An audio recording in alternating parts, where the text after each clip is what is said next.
Officers from Security Group Africa Limited and 2 administration police officers are among those who have been arrested and interrogated by the Criminal Investigations Department in connection with the theft of close to $1 million, that's approximately 85 million Kenya shillings, which was stolen from the Kenya Commercial Bank on the 6th of November. The cash destined for South Sudan went missing while on transit and has raised speculation as to who was behind that theft. KTN's Eric Njoka reports.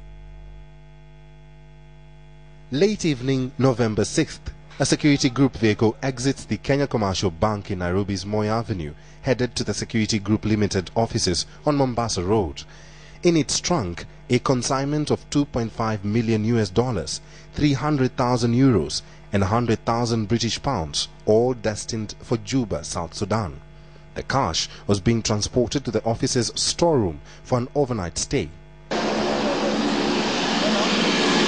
The next day, at 11:30 a.m., the sacks containing the cash are taken to the Jomo Kenyatta International Airport, ready for Juba.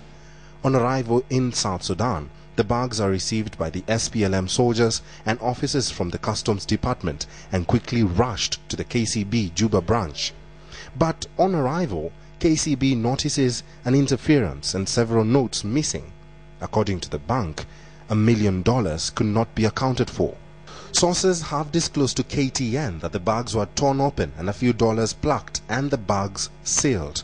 According to the Provincial Criminal Investigative Officer, Nicholas Kamwende, the bank never notified the police immediately they noticed the shortfall, but instead reported on the 10th of November, 3 days after the heist, raising more questions than answers, like what really happened when the bags were deposited and stored at the Security Group storeroom, and at what point were the bags torn, and how did they pass the airport unnoticed? Ironically, the PCIO claims $500,000 was stolen, while KCB maintains that $1 million was missing, raising more doubts on how such an amount could go missing in the full glare of the security officers. The bank has since refused to divulge any information on the heist, even as investigations continue.